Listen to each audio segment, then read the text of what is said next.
How the heck are you today? I'm good. Tell me what's going on, my friend. Well, I bought a used E-250 2002 with very low miles. Put about 7,000 miles on it since, and under three conditions, including last night when I was coming back from about a 1,400-mile trip.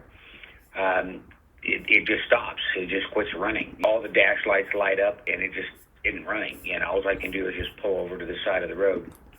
And what's interesting is when I pull over to the side of the road, I turn it off, right? And this has happened a total of 3 times in the last year and a half that I've had it. In one instance, I just turned it back over, cranked it again, and started right up, and off I went. In both of the other incidences, I was in a pretty loaded situation, meaning I was pulling about a 6% grade with a headwind, pulling the trailer, not a heavy trailer in this particular case, but still, it probably had 2,000 pounds on it. And if I let it wait about 5 minutes, and in both the other instances, it just fires right up and I'm off and running again, and there doesn't seem to be any indication at all. Now, the one thing that it did different this time that it hasn't done last time is I didn't wait the full 5 minutes, and I tried to start it. And it did. It started, but it was sluggish, and it coughed, and it backfired a couple of times and burst a little bit before it quit again. And it did that twice. I said, I'm just going to let it sit. So I did. I let it sit for 5 minutes, and then bam, it fired right up, and off I go. And has anything been replaced for this so far? Well, not since I've owned it. I've only owned it about a year and maybe 14 months, something of that nature. I bought it from a guy that had used it as a handicap van, and so I don't have any idea what records he had on it. The records that he showed me were all just basic change oil kind of stuff. Gotcha. So your question to me is what could be causing this? Is that correct? That is absolutely correct. So we could have a lot of different things happening here. The engine could be missing spark. The engine could be missing fuel. And in some cases, this engine these ignition coils on this engine are very common to go bad, causing a stalling condition. I know it sounds... Would that be so random? It's happened 3 times in probably about 7,000 miles. And then only under loading conditions, meaning when I'm pushing it pretty hard down the road. 100%. I don't know anything about it, so please don't think I'm assuming anything, because I know that I'm stupid. I have no knowledge on this subject. So, and let's just start, say, with the coil. The coil could be intermittent like that? Yes, sir. So how about, is there anything that could happen as far as the onboard computer is concerned? Any kind of a short, as far as that's concerned, that might make a contact that all of a sudden turns the motor off? Yes, sir. And then for whatever reason, it would then, how shall I say, reset to default after a few minutes and go from there? Yes, sir. 100%. Yep. All right. So let me make sure that I understand the context of our conversation. Possible coil.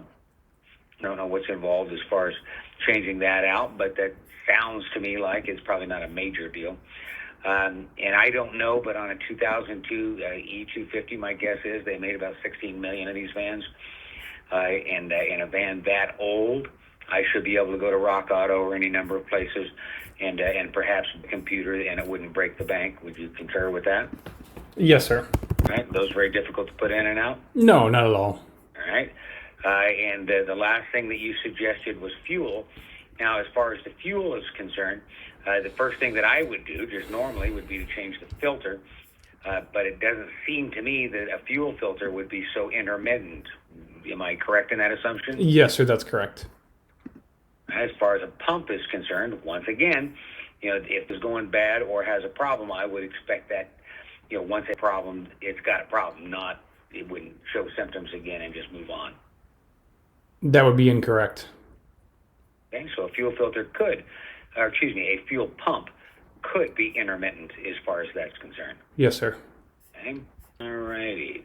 So I will do one other symptom, and I don't even know if it's related, clearly, because I have no knowledge of these things. This is on the same trip, just here within the last week. I was getting a gas smell, fuel, raw in the van with me, and it was stronger, then it kind of went away, and they got stronger again, and I got concerned with it, and I took a retired mechanic, just happened to just bump into this guy, and he told me that sounded might be part of the emissions process, that it's a fairly complex process, how that processes unburned gas and the like. But I will tell you that symptom just went away, and I had any smell of raw gas in the cab since that happened. I put another 1,000 miles on it since then. Any chance that any of what I'm with the stalling and that odor in the cab would be related? There is a chance, yes, but I think it would be more. It would be rather unlikely. But yeah, there's a chance, absolutely. All right. Well, I'm going to go with the odds on that, and if I understood the tone of your voice correctly, it's probably not related. Correct, right? Unless we have a little more evidence, yeah, that would do. That is correct. Okay. All right. So, you're me sitting here. I did get the van home. It was sat for 5 minutes last night. It fired right up, and I drove the last 120 miles home without issue. Clearly, when I went to whoever it was, the store, and they showed no codes. I get it that those guys are, by no means experts, but I would have thought that if there were, if it showed up, when they plugged into it, would you agree with that? Yes, that's correct. As far as a Ford dealer is concerned, the only one I talked to when I was on the road didn't tell me crap. The only thing he told me is that he if I wanted to leave the vehicle with him, he could get to it in the next 4 or 5 days. And of course, I got a trailer with a whitewater raft on the back of it, and I'm in northern Utah somewhere, and I live in central Arizona, so that wasn't going to happen. So as far as taking this in, to the Ford dealer, did they have diagnosing this thing any closer than me? Well, yeah, they'll have tools. Absolutely, yeah. I mean, a lot of tools, and you're comfortable, running some this problem occurs. I would think that they would be better positioned than you. When this problem occurs is random, and I'm usually thousands of miles from home. Right, exactly. Okay, so even the Ford dealer ain't going to help me with that. Right. If it's not backed up for the certainly will make things difficult. 100%. Yeah. All right. So a couple things that I might try, and the worst of all of this. Well, let me just ask these questions before I make that statement. Is there a way to tell if I pull that coil out whether or not it's good or bad? By looking at it, generally speaking, no. But keep in mind, so this has got coil over plug, so you have actually 8 ignition coils.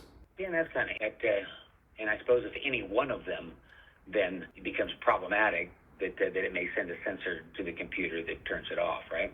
Oh yeah, if they basically can. I think they actually backfeed, and it kind of zaps causes it to shut down. So yes, anyone could cause that. At the Ford dealership, they can look at some certain parameters, scan tool that can indicate maybe which one could be the problem. Even if it's up, that would, if they know what they're looking for, and if the evidence is in the computer system, they might be able to pinpoint it just by looking at some live data. So I had a friend of mine. It's not that he's a mechanic or inclined. It's just that he knows more about this shit than I do. I called him when I was stuck on the road last night. And he told me that before I got real excited, one of the things I could try would be to disconnect the positive, cable battery and tap it to the negative one. And he said that would reset defaults on the van. It scared the crap out of me to even think about doing such a thing, particularly when I'm stuck on a prone to do that if I'm in my backyard. But have you ever heard of such a thing? And is there value in that? Yes, there is. And it does what he says, and that would be to reset the defaults on the computer? Yes, you need to disconnect both battery cables from the bed and rub the cables together for 5 minutes. Wow, that's not what he said. He did not say disconnect the negative. But, okay, well, that's information for you to digest. So at this particular pace, in your experience, this doesn't seem to be anything that seems to be a common or reoccurring problem with this model and year of Ford. Are you asking me if this is a common problem? Yeah. Yeah, and so I mentioned earlier, the ignition coils, the fuel pump be bad, causing this intermittently, and we can even have an issue with the crank sensor causing, basically a spark causing this problem. Okay. Well, and in this case, I'm left with pretty much the same position that I was before the call, and that is that none of us know what the fuck's going on. All we need to do is get this to some sort of, preferably Ford mechanic, and have them run the diagnostics on it and see what that means. Correct? Well, no, that's correct. But to answer your questions that you were to us for would be that the ignition coils are very common, and you didn't know that beforehand. The fuel pump is very common to cause this problem. You didn't know that beforehand. The crank sensor and the PCM can all cause this problem. So either which way, somebody needs to get in there and diagnose the problem. A good technician. Right. I would recommend that they do this. You know, they need run the vehicle that way. When it does act up, they can run some tests. Yeah, it is a meaning every 2,500 miles. You know, the likelihood of happening, meaning that it is symptoms while a mechanic is driving it for 15 minutes, really unlikely. Correct, right. So anyway, and that's fault. That's not your fault. That's not my fault. That's not the technician's fault. It's just that's the problem. It's the issue is on the vehicle, right? So your vehicle is being stubborn, and you have to work with the problem until you actually pinpoint it. So yes, somebody needs to get in there and run some tests. Or the only other option you have would be to just randomly throw parts at it. Right. And I'm sure you don't want to do that. Not consider that. Well, it depends. You know, it does depend. And the worst part of that, randomly throwing parts at it, is as intermittent as this is, I won't know whether or not I threw a random part that actually fixed it. Okay? I mean, until down the road, or I'm in a particular position here or there. So that the randomly throwing parts at it isn't that big a deal. I can change out the coils. I can change out the computer. That gives me no security in terms of knowing whether or not that solved the problem. Right, exactly. Because of how random this is. So, correct. So yeah, you're first. I apologize, and you are right. I do have more information than I had.